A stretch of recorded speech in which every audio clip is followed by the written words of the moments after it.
6 ડિસેમ્બરને ભારતમાં હોમગાર્ડની સ્થાપના દિન તરીકે ઉજવવામાં આવે છે, જેના પગલે હોમગાર્ડ યુનિટના સભ્યો તથા માળિયાહાટીના હોમગાર્ડના ઓફિસર કમાન્ડર કનકસિંહ સિસોદિયાની ઉપસ્થિતિમાં સાપ્તાહિક ઉજવણી નિમિત્તે હોમગાર્ડ જવાનો રોજ અલગ અલગ દિવસે વહેલી સવારે પરેડ, વૃક્ષારોપણ કરી મુક્તિધામમાં સ્વચ્છતા અભિયાન સહિતના કાર્યક્રમો કર્યા હતા.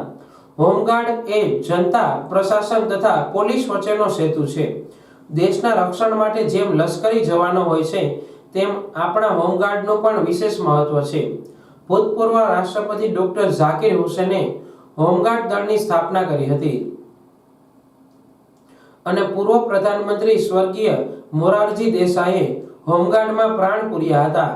આ દળનું મુખ્ય કામ કોમી હુલ્લડ, યુદ્ધ, ચૂંટણીઓ, વાવાઝોડા, રેલ, ભૂકંપ કે અન્ય આકસ્મિક આફતોના સમયે લોકોનો બચાવ કરવાનો હોય છે. આ કાર્યક્રમમાં હોમગાર્ડ સભ્યોએ ભાગ લીધો હતો. હું કનકસિંહ સિસોદિયા, હોમગાર્ડ કમાન્ડર માળિયાહાટી. આજરોજ તારીખ 5 ડિસેમ્બરના રોજ આમ તો અમારું 1 ડિસેમ્બરથી 6 ડિસેમ્બર સુધી હોમગાર્ડ સપ્તાહની ઉજવણી થઈ રહી છે. એના ભાગરૂપે અમે 1 ડિસેમ્બર, બીજી, 4થી અને 5મી ડિસેમ્બરે એમ અલગ અલગ કાર્યક્રમો, વૃક્ષારોપણના કાર્યક્રમો, પ્રભાત ફેરી, પછી સ્વચ્છતા અભિયાન, વ્યસન મુક્તિ અભિયાન, આ બધી જનજાગૃતિના કાર્યક્રમોનું આયોજન કરેલું હતું. એના ભાગરૂપે આજે 5 તારીખે અમારું યુનિટ, સમગ્ર યુનિટ, માળિયાહાટીના યુનિટ સ્મશાન ગૃહે ભગવાન આશુતોષ મહાદેવ, પિનાક પાણી, દેવાદિદેવ મહાદેવનું જ્યાં નિવાસસ્થાન છે, ત્યાં અમે બધા સફાઈ અભિયાન માટે આવેલા છે.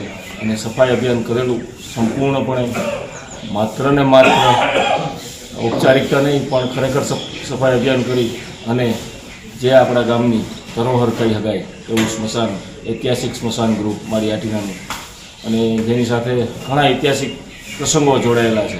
એમાંનું એક સૂર્યગંગા નદીના કાંઠે, કે સૂર્યની સામે નદી આવતી હોય એવું સ્મશાન ગૃહ જો કોઈ ગુજરાતમાં હોય તો એવું એક જ માળિયાહાટીનાનું છે. ત્યાં સફાઈ અભિયાન કરી અમારા હોમગાર્ડ સપ્તાહની ઉજવણીના ભાગરૂપે 5મો કાર્યક્રમ અમે અહીંયા માળિયાહાટીના સ્મશાને પૂર્ણ કરેલ છે.